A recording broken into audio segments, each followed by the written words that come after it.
जमीयत उलेमा हिंद के राष्ट्रीय अध्यक्ष हज़रत मौलाना अरशद मदनी साहब ने वक्फ से मुतालिक एक बयान अभी मीडिया को जारी किया, जो विभिन्न समाचार पत्रों में छपा। पहले मैं पत्रकार इंतखाब आज़ाद हज़रत मौलाना अरशद मदनी साहब का वो बयान आपको पढ़कर सुनाता हूँ जो अखबारों में छपा। उसके बाद 1 मिनट की बात मैं आपसे बाद में करूँगा। वक्फ हमारा धार्मिक मामला, शरीयत में हस्तक्षेप बर्दाश्त नहीं। मदनी। जमीयत उलेमा हिंद के राष्ट्रीय अध्यक्ष मौलाना अरशद मदनी ने कहा कि दिल्ली के ताल कटोरा स्टेडियम में हुए औकाफ बचाओ सम्मेलन ने साबित कर दिया है कि कोई भी ताकत या सरकार औकाफ के मामले में हमारी एकजुटता को नजरअंदाज नहीं कर सकती। मुसलमान शरीयत में हस्तक्षेप बर्दाश्त नहीं कर सकता।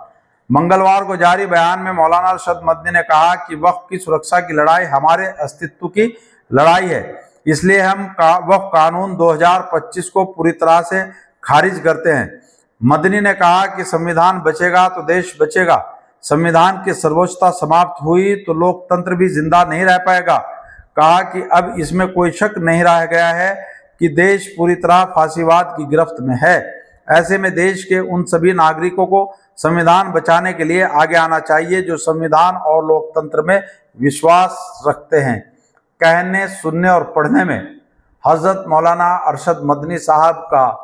यह बयान काबिल तारीफ है और बहुत ही अच्छा है,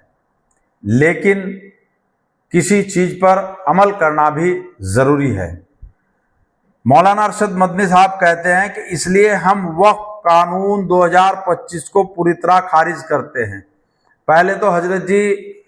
जो कानून संसद में बन गया, राज्यसभा में पास हो गया, राष्ट्रपति ने मोहर लगा दी और संभवतः सुप्रीम कोर्ट से भी इसमें कोई ज़्यादा बड़ी रिलीफ शायद ना मिले, उस कानून को आप खारिज नहीं कर सकते और ना ही ऐसा बयान दे सकते। लेकिन चूंकि आप हमारे बड़े हैं, आप हमारे रहबर हैं और आपने जो ये प्रेस नोट जारी किया, जो स्टेटमेंट अपना दिया, ये बहुत ही नपे तुले शब्दों में और बहुत ही अच्छा है। जब हम इसको पढ़ते हैं, सुनते हैं और देखते हैं तो ये हमें बहुत अच्छा लगता है। लेकिन मैं पत्रकार इंतखाब आज़ाद पिछले 2.5 सालों से सहारनपुर में वक्फ नंबर 322 मौलवी नाजिर हसन की संपत्ति में आपके बेटे हजरत मौलाना हबीबुल्लाह मदनी जो मजहब का चोला पहनकर धार्मिक मंचों पर लंबे लंबे भाषण मुसलमानों को देता है, वो आपका बेटा हबीबुल्लाह मदनी, जिसको आपने जमीयत उलेमा हिंद का जिला सदर भी हाल ही में बनवाया है, और उसके साथ उसका एक चेला आपका खादिम खास मदरसा मज़ाहिर-उल-उलूम जदीद की शुरा का सदस्य मौलाना साजिद काशफी, ये दोनों गैंग बनाकर वक्फ नंबर 322 की संपत्ति पर डाका डाल रहे हैं और आपके सियासी और मजहबी असर रसूख का फायदा उठाकर उन लोगों की आवाज को पुलिस प्रशासन के बल पर दबाने का काम कर रहे हैं, जो आपके बेटे और वक्फ लुटेरे मौलाना हबीबुल्लाह मदनी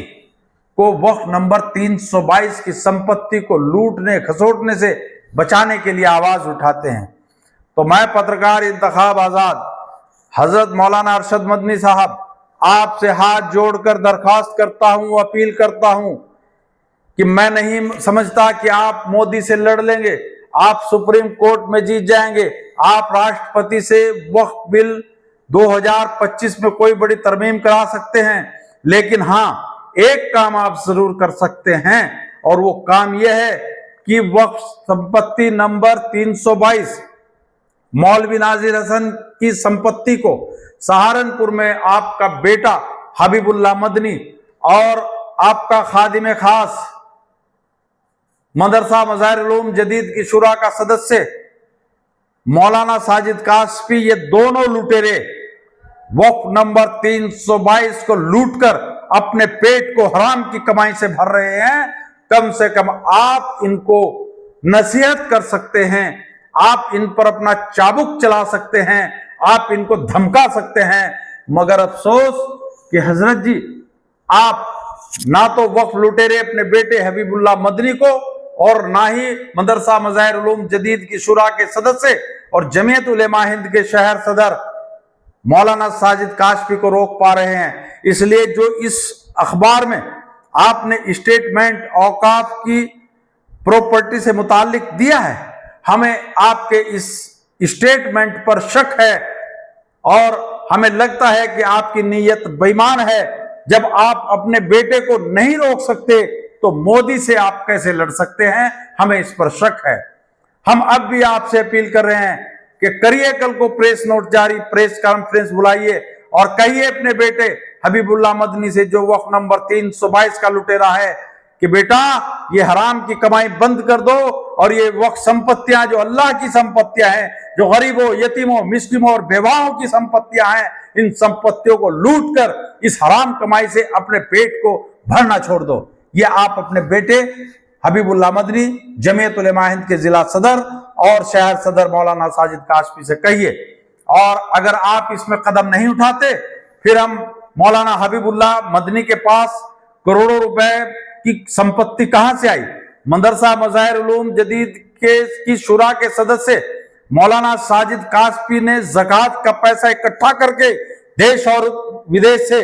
कहां से लाया, हम इसकी जांच करवाएंगे और कैसे इसने अपनी करोड़ों की कोठी बना करके तैयार की और इस ज़कात के पैसे को कैसे प्रॉपर्टी के धंधे में सहारनपुर के अंदर एक प्रॉपर्टी डीलर के साथ लगाया हुआ है। इन सारी चीजों को लेकर हम बहुत जल्द उत्तर प्रदेश के यशस्वी मुख्यमंत्री माननीय योगी आदित्यनाथ जी और देश के गृह मंत्री अमित शाह जी से मिलेंगे और इनके विरुद्ध सख्त कार्रवाई की मांग करेंगे। एक बार आप अपने बेटे से कह दें कि बेटा इस हराम काम को छोड़ दो, वक्त की संपत्तियां लूटनी बंद कर दो। साथियों, आपने मेरी बात को गौर से सुना, उसके लिए आपका बहुत बहुत शुक्रिया। खुदा हाफिज।